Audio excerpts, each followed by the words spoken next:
নমস্কার, কেমন আছেন আপনারা? আজ গল্পের পরবর্তী পাঠ নিয়ে চলে এসেছি আপনাদের কাছে। তাহলে চলুন আর দেরি না করে গল্পের পরবর্তী পাঠ আলোচনা করি। গুণী আর দক্ষজনকেই কাজে নিযুক্ত করবেন, সজ্জনের সঙ্গে সদা বাস করবেন, তাদের সঙ্গে বিবাদ করতে কিংবা মৈত্রী স্থাপন করতেও পারেন, কিন্তু কখনো অসত্যের সঙ্গে সঙ্গ করবেন না। সত্যবাদী, ধর্মজ্ঞ, বিনীত, পণ্ডিত, বন্দীও থাকবে তাদের সঙ্গে, তথাপি ফলের সঙ্গে রাজভোগ করা উচিত নয়। মৌমাছি পুষ্প থেকে মধু সংগ্রহ করে, কিন্তু পুষ্পটির কোনো ক্ষতি হয় না। তেমনি রাজা প্রজাবর্গকে রক্ষা করবার জন্যই কেবলই কর গ্রহণ করবেন। মৌচাক ও শুক্লপক্ষের চাঁদ নিত্যই বাড়তে থাকে, তেমনি রাজ্যভোগ বর্ধিত হলে রাজ্যকোষ পরিপূর্ণ হয়। বিষয়ে আসক্ত লোক যদি বনেও বাস করে, তথাপি তাহার দোষ প্রকাশিত হবে। আর যারা ইন্দ্রিয়গণকে জয় করেছেন, গৃহে বাসে ধ্যান করলেও তার বিঘ্ন তাতে হয় না। বিষয় অনুরাগ যার দূর হয়েছে, গৃহ তার কাছে তপবন। সত্য পালনে ধর্ম রক্ষা হয়, অভ্যাসে বিদ্যা রক্ষা হয়, স্বতঃস্ফূর্তভাবে কুল রক্ষা হয়, মার্জনের দ্বারা পাত্র রক্ষা হয়। বৃন্দারণে বাস, বিনা আহারে মরণ, সর্পাকীর্ণ গৃহে বাস, কূপে পতন, বিপদের কালে শ্রেয়। তথাপি চোরের কাছে ধন চাইবে না। ভাগ্যহীন হলে সম্পদ নষ্ট হয়, কিন্তু উপভোগে বিনষ্ট হয় না। কৃষ্ণ যাদের সখা, মহাহস্তির মতো বলবান বীর যারা, রাজপুত্র হয়েও ভিক্ষাবৃত্তিতে জীবিকা নির্বাহ করলেন, তাহলে এ জগতে কোনো জন স্বাধীন। ভগবান বামন রূপে ভিক্ষা করতে গেলেন বলিরাজ্যের যজ্ঞে, আবার পৃথিবী দান করেও বলিরাজকে পাতালে যেতে হলো। তাই দৈবই মহাবল, যে যেমন কর্ম করবে তার ফলও তেমনি পাবে। তাই আপনিও ফলভোগের বিধাতা, যে যেখানেই থাকুক না কেন, পূর্বকৃত ফল কর্ম থেকে পরিত্রাণ নাই।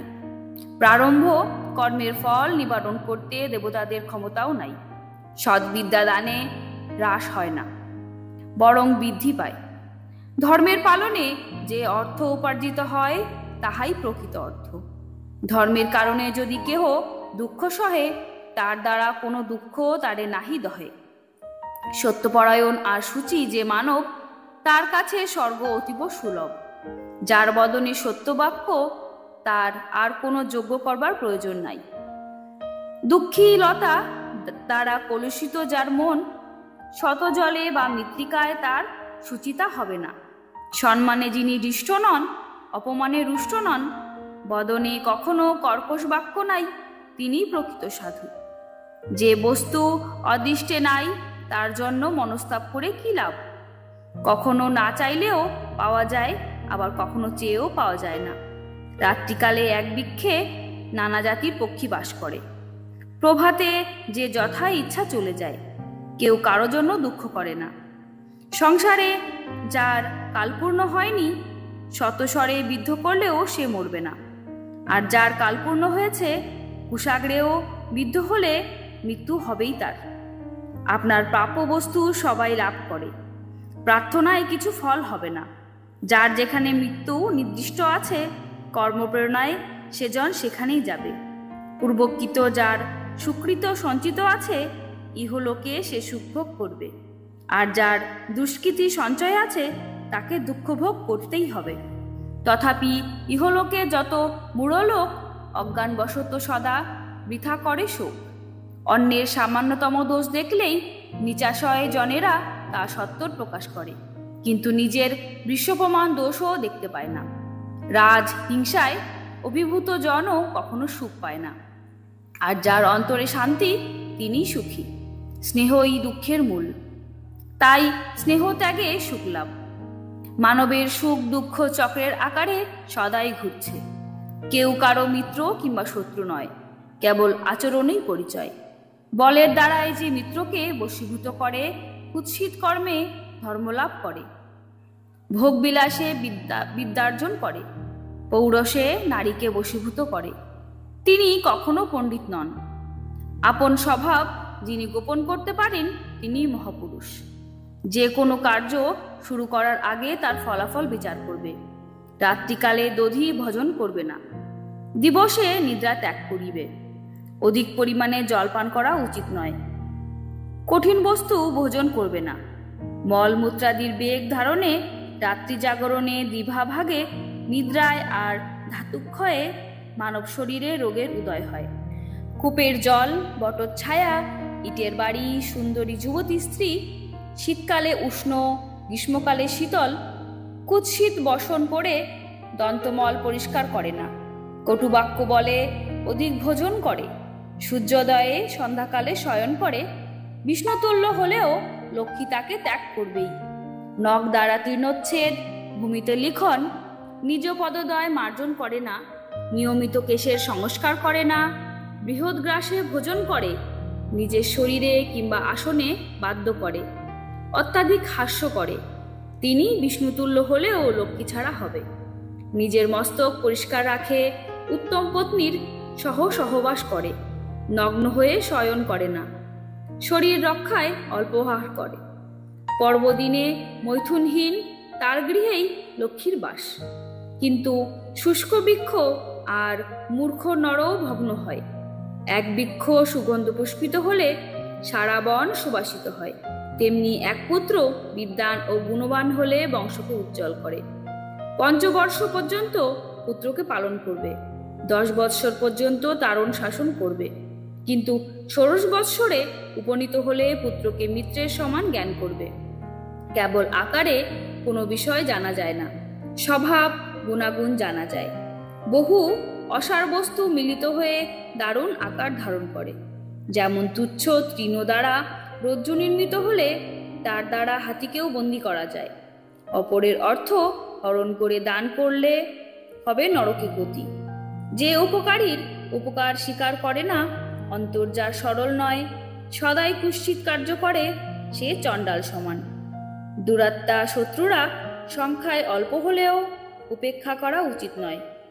অল্পমাত্র অগ্নিও সমগ্র জগৎ ধ্বংস করে দিতে পারে। নবীন বয়সে যে শান্ত, সেই জনই প্রকৃত শান্ত। কলিকালে হবে তপক্ষয়। ধর্ম চলে যাবে, সত্য দূরস্থিত।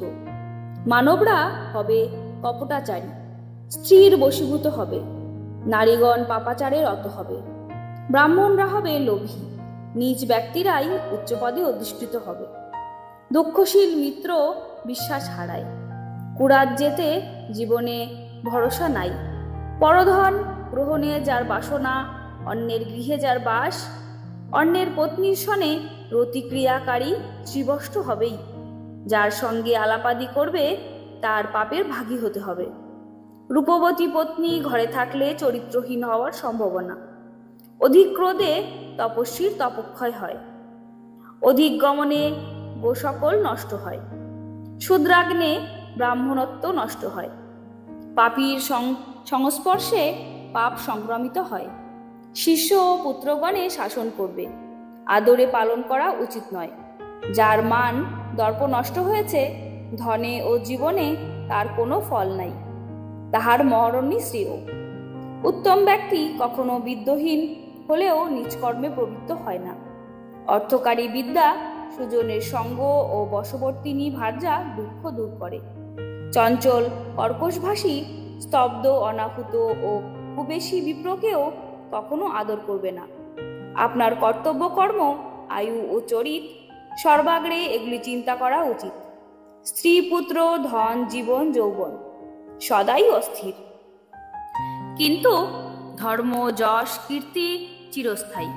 মানবের শতবর্ষ পরমায়ু, অর্ধেক নিদ্রায় নষ্ট। জরা ব্যাধিতেও অর্ধেক নষ্ট। তাই গমনে বা অবস্থানে জাগ্রত স্বপনে, যত্নকর সবাকার মঙ্গল সাধনে। যারা পরহিতে যত্নশীল নয়, পশুর তুল্য তারা। যারা কেবল নিজের চিন্তা করে, পশুর সঙ্গে তার প্রভেদ কোথায়? পরাধীন বৃত্তি আশ্রয় করে যারা জীবিকা নির্বাহ করে, তারা মৃতের সমান।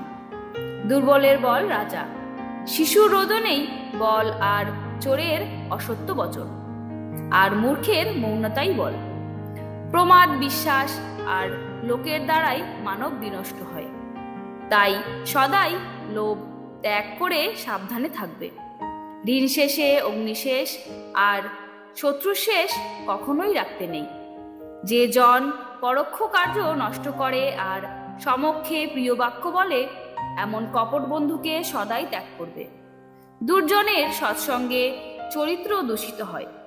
পরোক্ষভাবে যে উপকারী সেই প্রকৃত বন্ধু। দম্ভ না করে ধর্ম উপার্জনই প্রকৃত ধর্ম। কোনো বিষয়ে যার তৃষ্ণা নাই তিনিই সুখী। প্রকৃত পুরুষ হয় জিতেন্দ্রিয় জন। কৃপণের বন্ধুর বিচার নাই। কামাতুর ব্যক্তিও লজ্জা ভয় নাই। চিন্তাক্লিষ্ট হলে সুখ নিদ্রা হয় না। ঋণমুক্ত রোগমুক্ত জন যথা সময়ে ভোজন করবে। পরস্ত্রীতে আসক্তহীন জনই সুখে নিদ্রায় যায়। পদস্থ থাকলে সকলেই সম্মান জানায়, কিন্তু স্থান ভ্রষ্ট হলে কেউ আদর করবে না। নখ দন্ত কেশ ও মানব স্থানচ্যুত হলে সবাই ঘৃণা করে। ধনীকে করিলে দান কোনো ফল নাই। নিচাত্তা ব্যক্তির সদা স্বীকৃতি বৃথাই। বিদ্যা অসাধুকে সাধু করে, অপ্রিয়কে প্রিয় করে। বিদ্যাই ধনীর ধন। গৃহের আবদ্ধ ধন চোরে চুরি করতে পারে, কিন্তু বিদ্যাকে কেউ হরণ করতে পারে না। ভগবান বিষ্ণু এই রূপ নীতিসার শিবের নিকটে কীর্তন করলেন। এখানেই তবে এই গল্পের সমাপন হলো। পরবর্তী ভিডিওতে গরুড় পুরাণের অন্যান্য গল্প নিয়ে হাজির হব আপনাদের মাঝে।